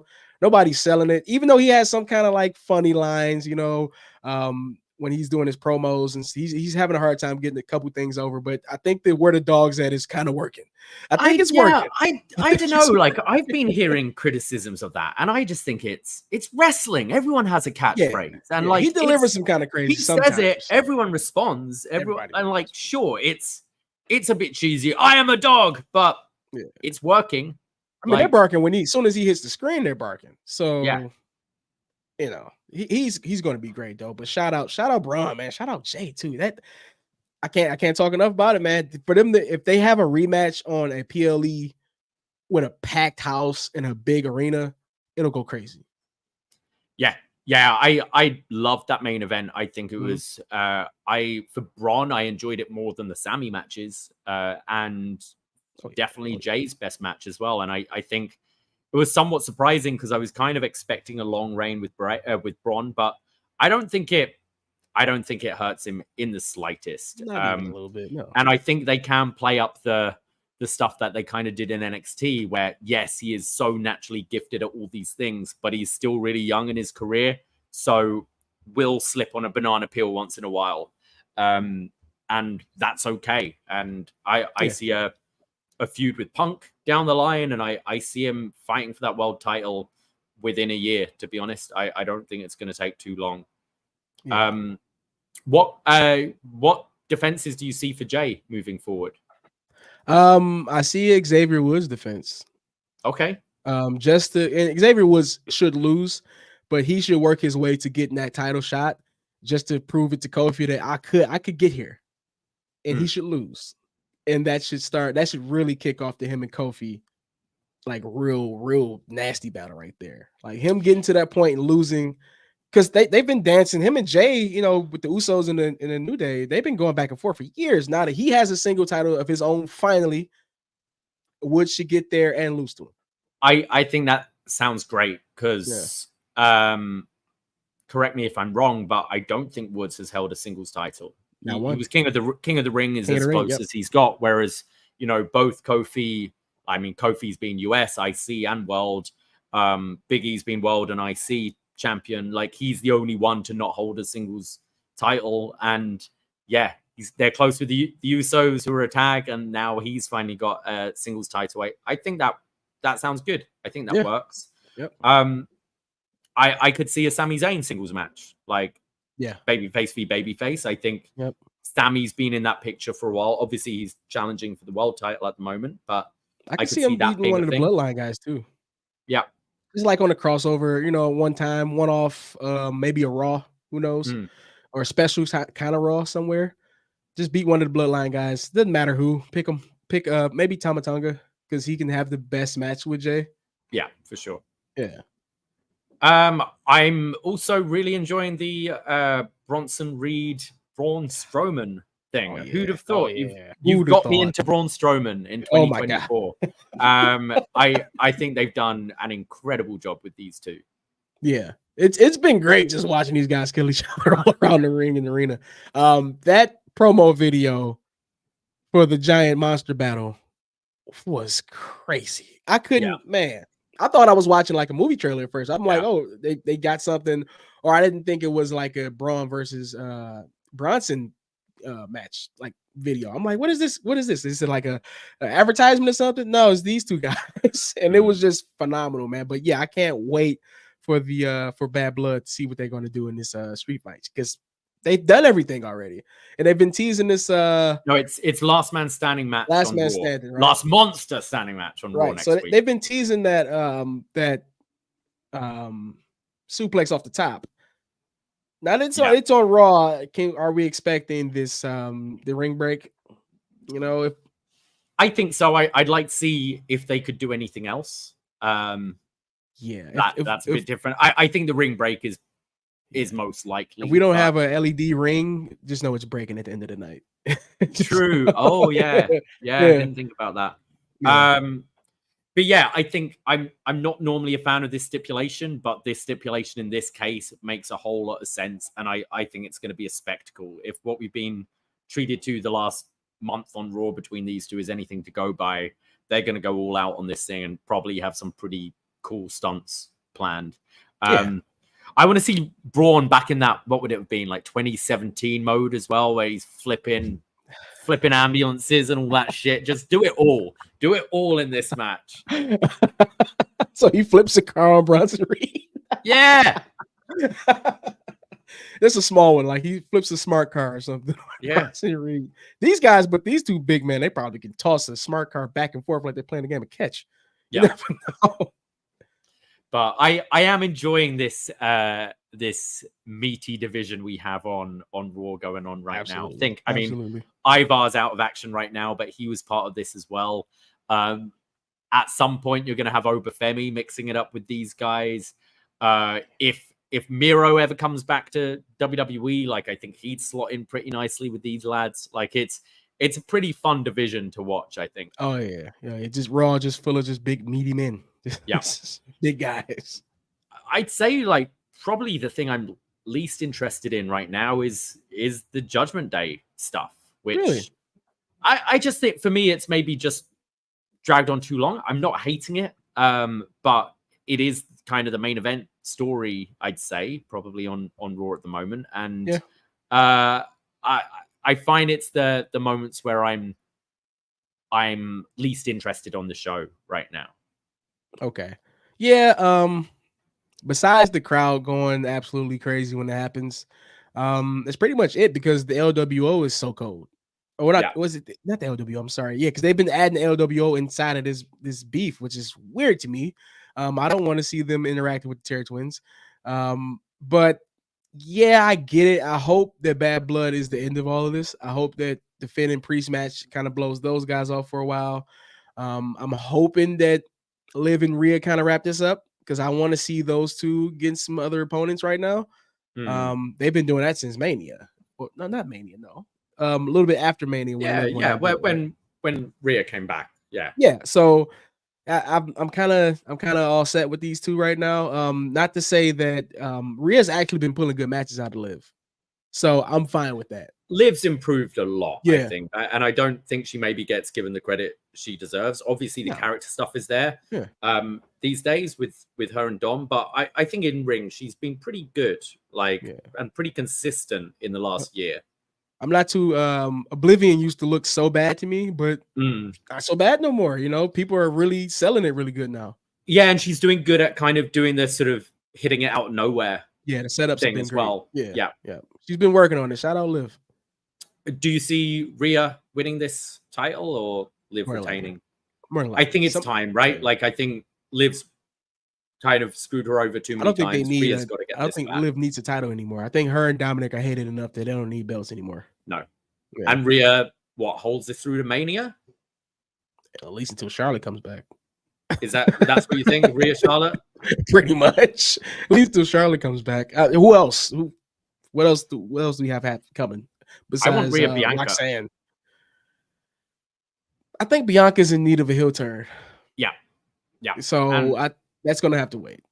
We've teased the Megan suggesting Raquel. That's something you can do as like a stopgap, like a B level. She needs to heat up again before she. Yeah, but I do think they did that moment. It was like Raw after Mania 2 years ago, I think, where Bianca and Rhea were standing face to face, and that's a big match that we haven't got to yet. Yeah. And I think both have been delivering on that main stage, like putting on good matches at WrestleMania, whereas I think that is a natural thing to go to once we've blown off the tag run with Bianca. That'd be crazy. But you just don't build that to like a regular PLE though, Davey. You got to build that to one of the big four. Oh, I'm saying Mania. I think that's Mania. Yeah, okay. SummerSlam would be cool too because next year the 2-night thing. Yeah, that can headline one night, but Mania or SummerSlam would be good. Yep. Sino and Megan in the room are saying that I hear Ivar and Eric are both healthy and ready to come back under a familiar name, and apparently the word is possibly coming back as War Raiders, which was obviously their NXT name. We did have that tease of maybe Viking looking letters, but it also looked like PRF, which could be Penta Ray Phoenix. I don't think people played enough Assassin's Creed Valhalla because these are all the shields in that game. As soon as I seen it, I was like, yeah, this the Vikings. They're coming back. I didn't even think about Penta and Phoenix at all. Yeah, obviously Eric's been away a while. Whether he's coming back as Eric or going to come back as Rowe would be cool, like Hansen. He's Rowe, right? Yeah. Eric just doesn't sound. I think Ivar works a bit better. I think especially as the singles run he's had recently, he's kind of established that and he's definitely elevated himself. I think Eric coming back, having back as Rowe, have them as the War Raiders, be taken seriously. No stupid like turkey leg gimmicks or anything. Get the theme song back that they had in the beginning of NXT when people can chant war. Yeah, that's what we want to do. You know, they can't be war machines, so War Raiders should be back. Get this Eric and get this Eric with a K. Get that out of here. Get that out of here. Yes. It was with a C and a K, was it not? K, right? Yeah, it was come freaky. On, pick one. Unnecessary. Unnecessary. Why do we have the letter C anyway? That can go. It's Whoa. So I'd like to see it under Triple H, really give these guys, they're an incredible tag team. And if we can, I think the tag division does need a bit of rehabilitation, but with the teams we got coming in and the teams we already have, they're perfectly capable to do it. And you're breaking up the New Day, so you need a team. Yeah. And then I guess, Gunther and Sammy being the world title match coming up. I do just see this a way of getting Gunther his win back over Sammy. Yeah. I would like to see a rubber match like a year from now, even where Sammy finally wins this world title. I think would be great, but now is not the time to take it off of good though. No, I think Sammy's going to really tighten their working boots up, and I think they're going to have a great match. They're going to have just the absolute low key banger because nobody's going into this like looking for that match in particular. We're all looking for the Hell in a Cell. We're looking for the Last Man Standings. That's going to be the match that's like crazy because it's a regular straight up match. Yeah, Yeah. But overall, I'm really enjoying Raw at the moment. I'm digging it. Yeah, and like. Call me crazy. I'm like, I've kind of got into the 3-hour thing. It's a Monday. Right. I ain't doing anything else on a Monday. Whoa, buddy. All right. All right. Like, I have my TV on. I cook some dinner. I do a bit of cleaning. I chill. I watch Raw. And I can't agree with you there. okay, I can't wait. I can't wait for the 2 hours.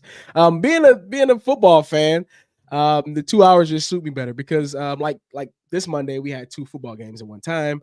Right.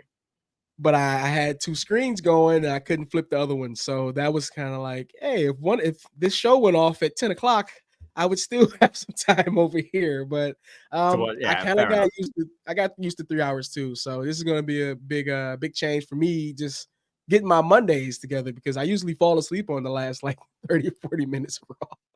Yeah, that's fair. Yeah. But yeah, overall, I've been enjoying Raw. Definitely more than SmackDown these days. Oh, yeah. SmackDown is And what are your how are you feeling about NXT at the moment? What are your anticipations for the CW move? The CW move is going to be big. I can't wait for the title match between Ethan Page and Trick Williams with the special guest referee CM Punk. That should be fun. The crowd's going to go crazy for that. I'm just excited about seeing these people in big arenas more. Yeah, because if you guys have never seen the inside of the Capitol Wrestling Center, that's what we call it, right? It's very, very small. Like it's even smaller than you would think it is on TV because there's no one on the other side of that camera. It's no one there. So how are these people going to react to these big arenas for the first time? Because a lot of these people just starting to wrestle. This is their first year and they're getting on TV. Like, so consistently being in front of an arena setting, this should be great for them. The exposure they get going to be good. Hopefully they make it around to Detroit. I'm really hoping that they make a round up here. We got some smaller scale arenas that they can come, take over real quick. And I would love to see NXT up here right now. Yeah, I definitely think, especially if they've got the machine guns coming in, I think doing a show in Detroit pretty soon makes sense. They don't need to be on the road every week, but I think once in a while, especially maybe your Tuesday themed shows, when you're slapping a Great American Bash on a Tuesday night or whatever, that kind of thing. Maybe go on the road for those kind of things and go back to the PC. I think just shaking things up a little bit and seeing how, because it's a unique audience, the PC. Yeah. Like I mentioned on Tuesday's show, Ren Sinclair is really getting over with this NQCC thing. But it's something that you could go into a arena and it's absolute crickets and no one gets. And I think being in different audiences and again, not necessarily big arenas, you don't always have to do the basketball, ice hockey arenas. Try and do unique, smaller venues with, 1,000-person capacity or that sort of thing. And see what these fans do and fill it. And I'd like to see a lot more of that with NXT. Yeah, like Bound for Glory. Sorry, Megan even mentioned Bound for Glory is in Detroit. Yeah, they're doing the it's a junior college. Well, not a junior college. I'm sorry. Wayne State University's field house, which is a smaller scale arena for a smallest college. Perfect for TNA. Literally perfect. The seating around it is going to be great. I haven't bought my ticket. I'm buying a ticket tomorrow probably. But like the seating is just amazing. So I can't wait to see how they do it, and then I'll get a kind of a feel of how NXT can do it because I'm pretty sure after TNA makes their runs up there, WWE going to be in there too. Like, this looks pretty good. Like maybe we should make a run up here, and I'm hoping that's what happens. Yeah, absolutely. Yeah, definitely get on the road more. Get on the road. Definitely. Yeah. Predictions. Let's just go for the two main matches here. Roxanne v. Julia and Ethan Page versus Trick Williams. That's a little tricky. Because you kind of want to make Julia a big deal. Given the language barrier, you kind of got to treat her like Asuka. When Asuka Yep. came in, she got hot shotted, and nobody ever like doubted it because she's amazing.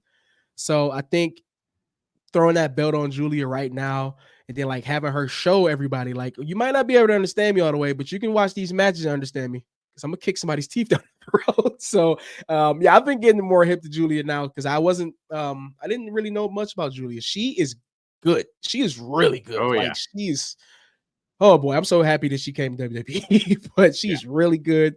I think her and Rox are going to kill it, but I think she comes away with the belt. Trick kind of needs this. Trick kind of needs this. He needs So you it see to. both titles change? Yeah, I think Trick needs it. But I can see Ethan Page keeping it. Trick needs it if he's going to stick around a little bit more.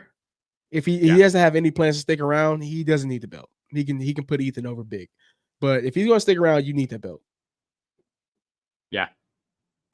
I see Trick winning. Because I don't think there are other baby faces right now in NXT to really challenge. I agree. Ethan 100%. Page. Yeah. Roxanne, like, I think the Stephanie Vacour tease is interesting because I could see a match between those two happening. Even crazier. Even crazier. That could also be that could also be a setup match on TV. You know, before Halloween Havoc, Roxanne could lose the title and be like, "Well, you haven't even had a match here. Why do you get a title shot?" And you could do that on TV. That could be Roxanne's send off to the main roster, and then you have Julia Stephanie Vacour at Halloween Havoc, perhaps. But yeah, I definitely see Trick retaining. The women's match I'm not as sure on, but the women's match is definitely the one I'm looking forward to a lot more. Yeah, I think the women's match is going to be the one. Trick has got so much better. He's so much better. Yeah. I think him and Ethan owe us a really good match, though. I'm not saying that their first one wasn't like really. It wasn't really good. It was a decent match. I think they owe us a real banger, at least a 4-star match. They owe us one, and I think they got it in them. Yeah, I think so. Page hasn't quite delivered yet, and I think he is capable of better. We've seen him do better in AEW and stuff. I don't think his AEW run kind of like slips me. I don't remember like a crazy good match in AEW. The Darby match was really good. Okay, well, I'd say he had someone to throw around. Okay, that makes a lot of sense. But they had a history in Evolve, right? Yeah, they did. Okay, well, yeah, that makes sense. So he's kind of filling out Trick right now. They'll be okay. Question: what are you doing August 2nd, August 3rd, 2025? Jesus Christ, I'll be watching SummerSlam. They gotta relax with the 2-day SummerSlams. Mania's fine. SummerSlam, y'all gotta relax. All right, you gotta relax. Who's flying in to do 2 days in New York or New Jersey? Who's doing this? Who wants this? Who's doing 2 days in what was the other city they were doing 2 days in? Was it Cleveland? The Indianapolis. Cleveland, right? Who wants to do Minnesota. Who wants to do 2 days in these places in the summertime, nonetheless? Yeah. Dude, calm down, WWE. That's all I gotta say. We know you love your 2-day extravaganzas. You love your superstores all across the city. You love taking over these cities. Relax, okay? We're going to Vegas this year. Stop trying to get our money, all right? Vegas is costing me a lot already. I ain't even bought a ticket yet, son. So relax, okay? Stop doing this. I don't think it's going anywhere. I think we're going to see 3 days before we see 1 day again. Just bring NXT with you. Stop doing the 2-day main roster thing and just bring NXT. You can scrape together NXT ticket card every time you do the bid for it. Like, I don't have a problem with that, but like, I'm not going to a 2-day SummerSlam. SummerSlams I don't really plan on traveling for anyway because it's summertime. But I am thinking about it. I'll be going on. I'll be seeing Oasis at Wembley Stadium on the Wednesday before, so it could be a nice little it's cheaper to, apart from accommodation, it is cheaper to fly via New York. So I'm wondering, go and see Liam and Noel on Wednesday, and then maybe fly on the Friday. I don't know. I've never been to New York, so what? Never been New York. What? You got to think, Davie. People from the U.S. who live in the northern eastern states, we don't vacation east. We go south or we go west. So That's yeah, fair. I don't want to go because even when we were in Philly, I was like, oh, this is Detroit with statues. You know, that's all. Detroit with row houses. That's all Philly was to me. So it looks just alike. All right. Look at the screen. What do you think of this picture? I think that okay. Give me a second. I think they talked Shane's fucking ear off on the way to that flight. Just about sneakers, like they probably just all talked about Jordans. They probably like, did. The whole time, they probably right? did. Yeah, you know. For those of you listening to the audio, it is the picture of Shane McMahon with the Young Bucks. Yeah, wrestling guys don't talk about wrestling together. They talk about everything else. But I don't know. Man. I don't even know what's going on with that. I'm more curious to like what's going on? Like what are they talking about? What's happening in these meetings? I want to see something, you know. Are we seeing Shane in AEW? Only way we need Shane in AEW.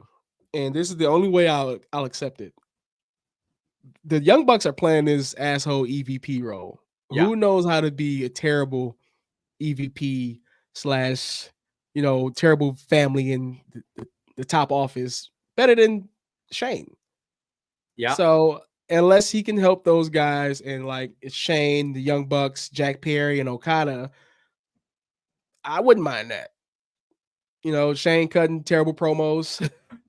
just don't get in the ring. If I see him lacing up the Jordan 3s and throwing on a baseball jersey, hell no. You don't want Shane McMahon versus Darby Allin. Okay, that sounds kind of cool. There we go. All right. Sounds kind of cool. I can't even lie. Yeah. Can't lie. Yeah. Sounds kind of cool, man. Yeah. All right. Yeah. Yeah. All right. Cool. I want to see what like the trio, the McMahon driver, the Shane O'Mac drive, whatever it is, the Bucks and him. The moneymaker. Yeah. Like, come on. Yeah. I want to see. Matter of fact, just give me Stadium Stampede. Just get these guys together. Absolutely. You know what I'm saying? Like get them together for a while, have them like rep shot for a little bit, and then be like, you know what? We got 5 other guys that hate you too. Put them in a stadium. Like every history book with wrestling tells you that this is a terrible idea, but it's Shane. If you've been listening to us a while, you know I fucking love this man. The best in the world, Shane McMahon. Go back, listen to Best Match Ever, Shane McMahon. It's on our archives.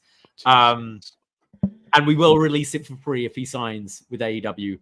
I'm curious. I think it's absolutely nuts. The fact that these photos are emerging, they're definitely in talks.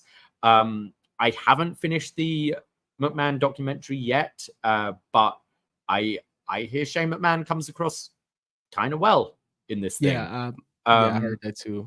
I'm one episode in with you too, so yeah. So we'll talk about that after this photo. But yeah. I am curious, and I do think, as much as I'm like, you know, if AEW ever folds and you have that documentary about the rise and fall of AEW, and we'll get the Punk stuff, and then I don't know what they were thinking. They brought in Shane McMahon.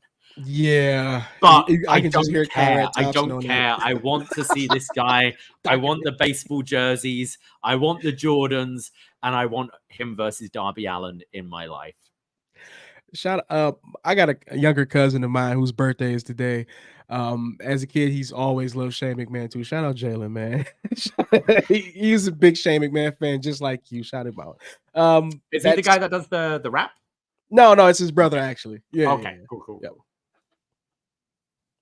Awesome. Yeah, it's great. All right. Well, you've caught the first episode. I've caught the first 2 episodes of the Mr. McMahon doc. What are your initial thoughts? I know there's people who have probably watched all 6 episodes twice by this point, but what are your initial thoughts from episode 1?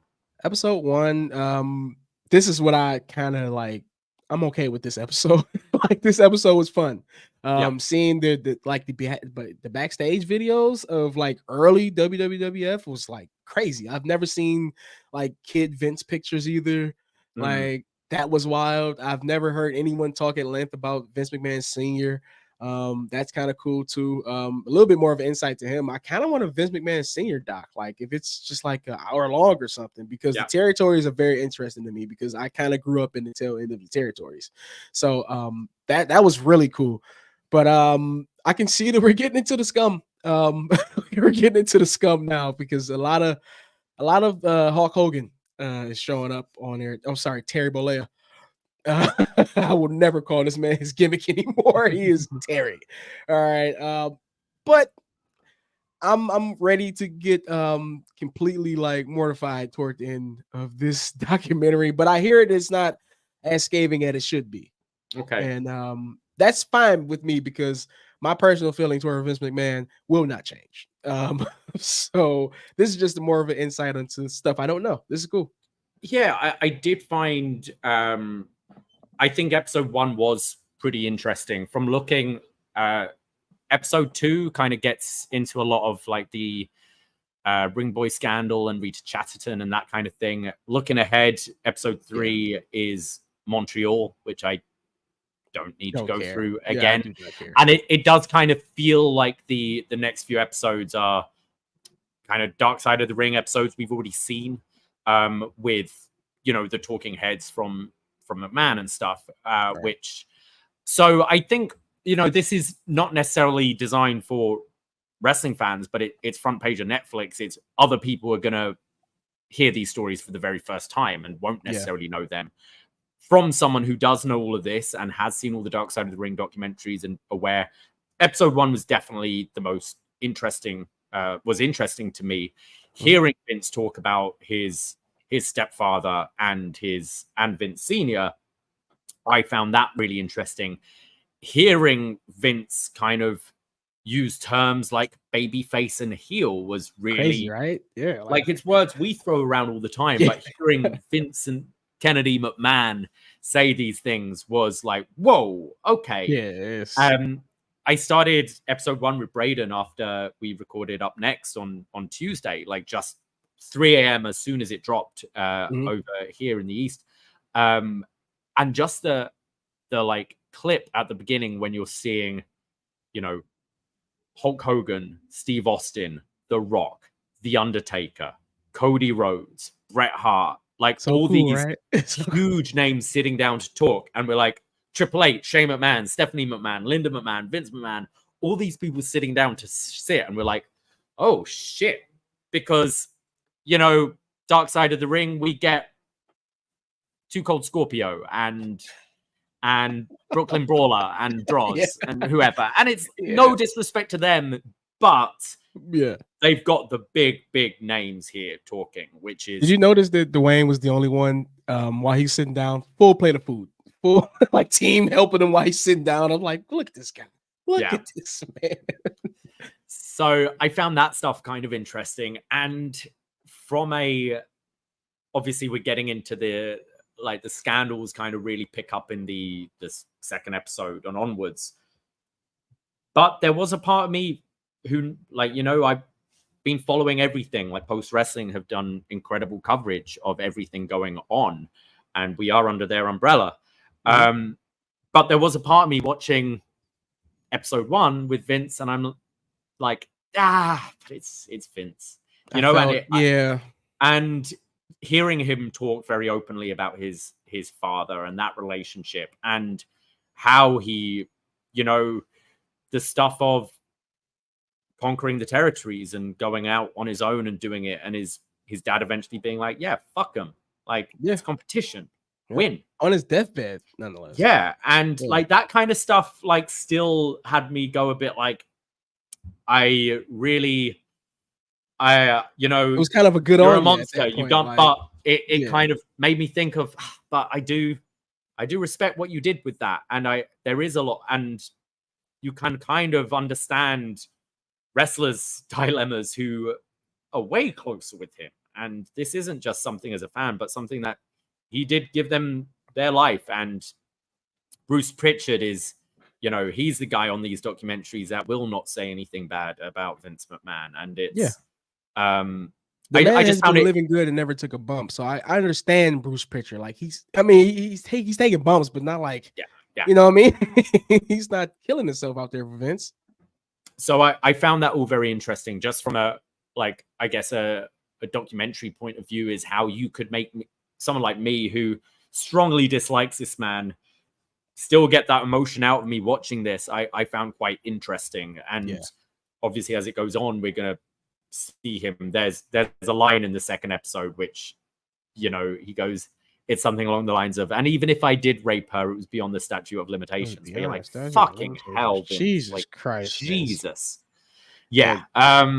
So I'm looking forward to seeing the rest of it. Obviously, I think episode 6 is going to be the most interesting, but I think it's been a pretty well put together documentary, and definitely the first time we're seeing a lot of these big names talking as well.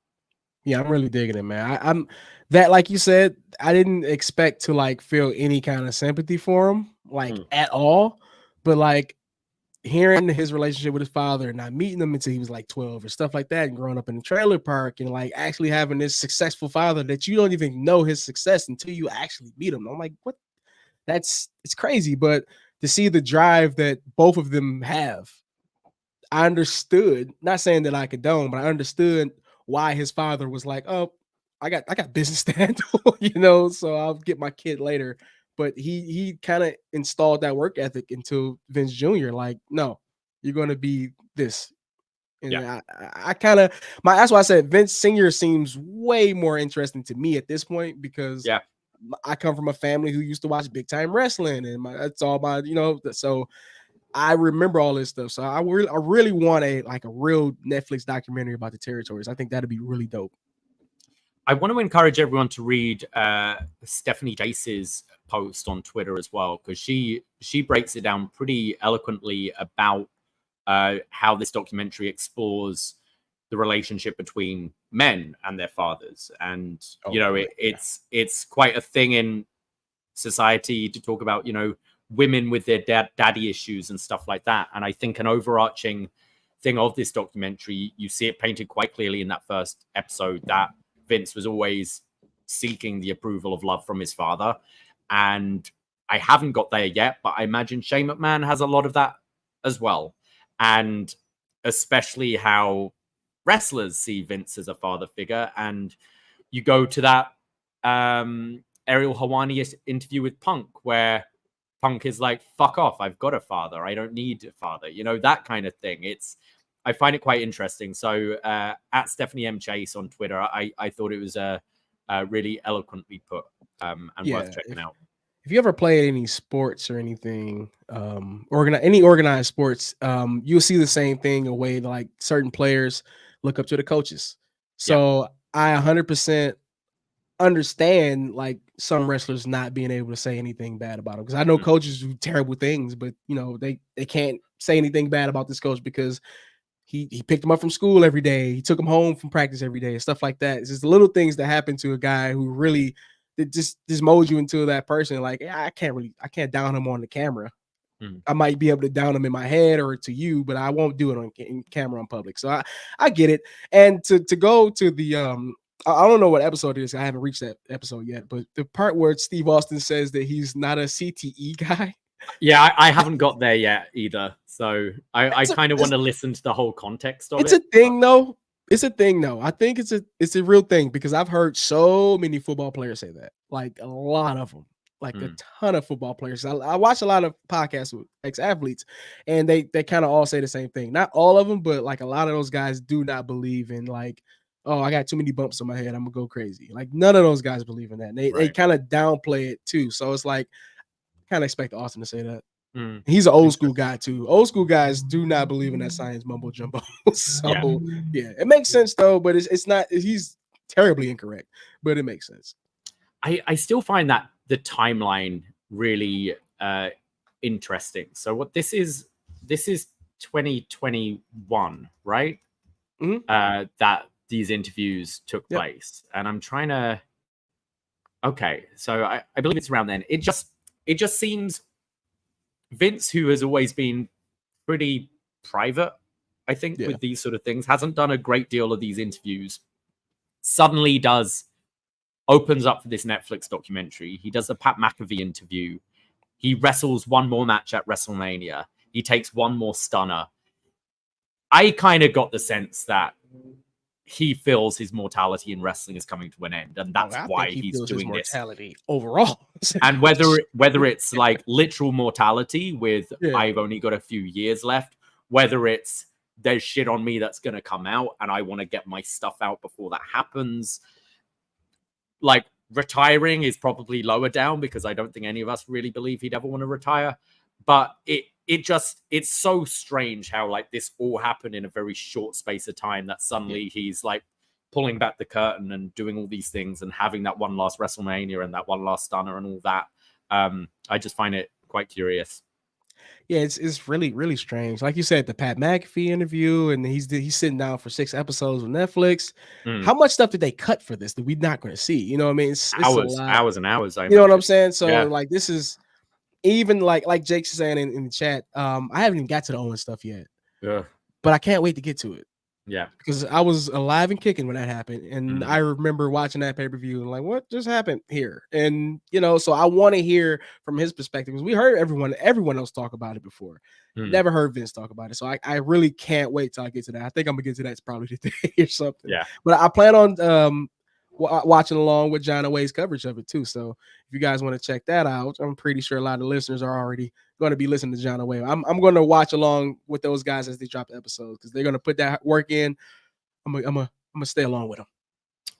Well, I think that brings us to a close. I think we've talked enough about wrestling today, B. Thank you so much for joining us. Let the people know where they can find you, what you got going on, etc., etc., etc.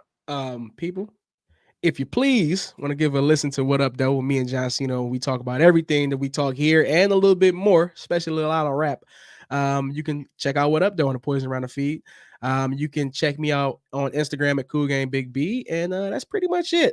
Sometimes I might drop in the Facebook group, in the Poisonrana Facebook group. I'm definitely in the chat, so if you want to, say a little something in there, holla at me in there. We chat it up in there. So yeah, that's pretty much it, Davie. Awesome. Well, thank you very much for giving up your afternoon to chat some wrestling. Always a pleasure chatting with you, B. This was a lot of fun. But we're going to get out of here. No Poisonrana this Sunday. Obviously, we've done it today. So join myself and Braden Harrington on Tuesday for Up Next. It's going to be a big, big, big show as it's the debut on the CW network. So we'll be talking all about that. We'll probably have finished the Vince doc by then, so probably we'll be giving some thoughts about that and everything else going on. That'll be on youtube.com/postwrestling. And if you want to hear our plugs, go back to the beginning of the show again. I'm tired of plugging away. All right, take care, guys. Be safe, and ahoy! Poisonrana.